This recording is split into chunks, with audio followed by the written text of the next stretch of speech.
Welcome to the Rogers Kakasungura YouTube channel.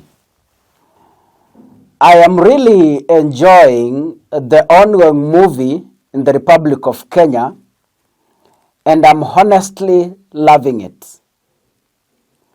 Because the people who used to shout the loudest when Uhuru Kenyatta was the president, thank God they are the very same individuals who are currently managing the government. I am loving how they are acting the movie, how they are exposing their ignorance on matters governance. I am really loving it. I am writing a novel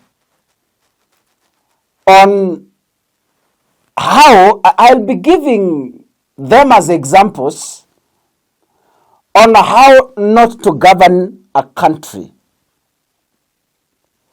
The hornbills used to shout the loudest in parliament and speaking all manner of things against Uhuru Kenyatta when the price of petrol was only 135 Kenyan shillings. That is not far, 2022. I have seen how John Mbadi is answering questions. And without much ado, I want to ask you of your 3 minutes. We carefully listen to what John Mbadi said today before we proceed. The strike is completely uncalled for because we need to understand the genesis of the crisis we are in. This is a global phenomenon.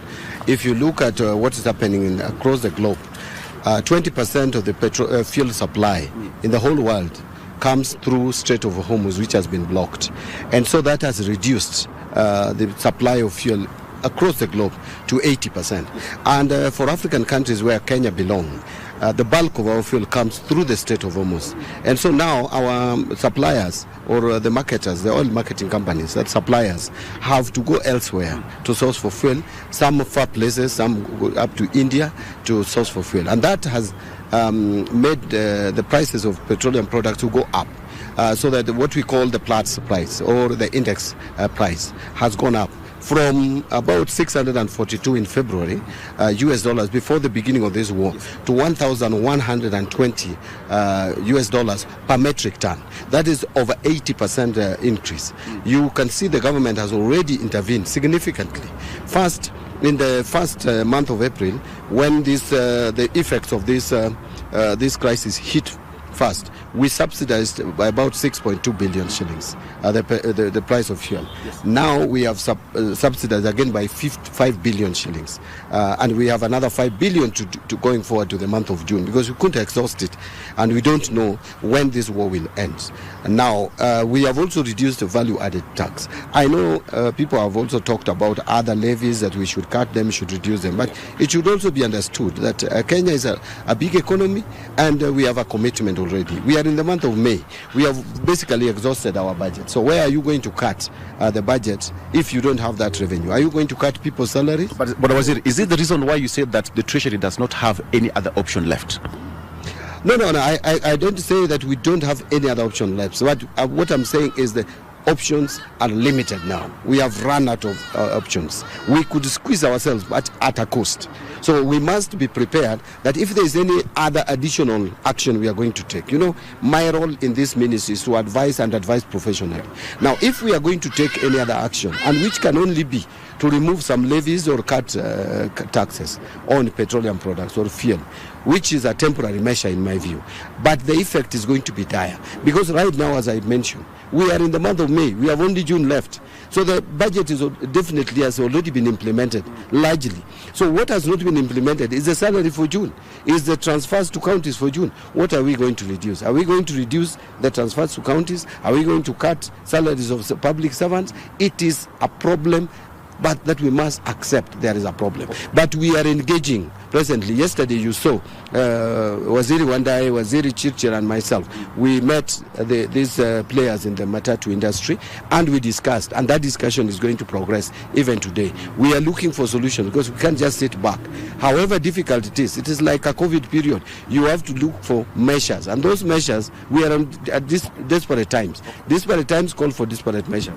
John Mbadi is saying the cost of petrol is high in Kenya because there is scarcity in supply, and because our fuel goes through the state of Muz, that is why they have hiked to recover the lost expenses. Today, Mbadi is convinced the ongoing war between the United States and the Arab countries is the one that has pushed the cost of fuel up. But in 2022, when there was the same war, John Mbadi could not take in the statements from the government at that time. He stood tall in parliament in the company of Opiyo Wandayi, and this is what they said. We must reject these attempts to increase the price of petroleum product, because that will increase even the price of electricity and therefore will increase the cost of production. Order, Mbadi, yes. This is the issue. Who advises this government? Who are the real advisors? In terms of economics, in terms of finance management, leave alone politics. Politics we can deal with later. But who advises this government? In their own statements today, 2026, I am kindly telling John Mbadi that we cannot continue adding the cost of fuel, just as you said in 2022.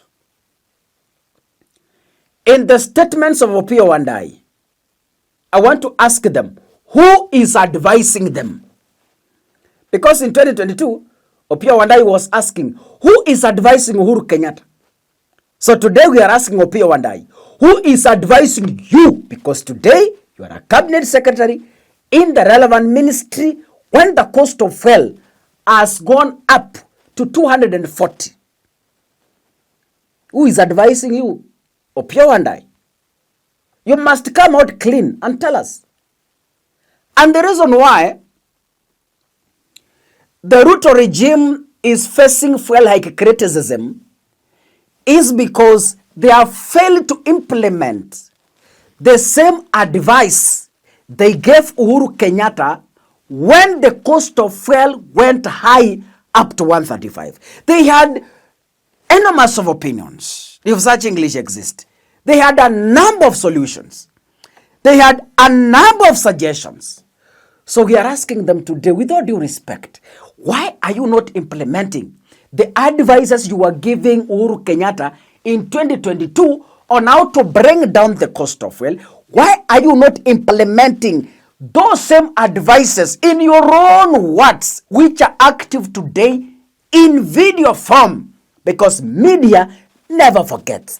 Why can't you implement them today? Bwana experts, why are you not implementing them today? So we are not asking for anything. And this is not too much to ask. Whatever you wanted to do in 2022 to bring the cost of fuel down, please do it today. God bless you, ladies and gentlemen. See you in the next episode. Asanteni sana.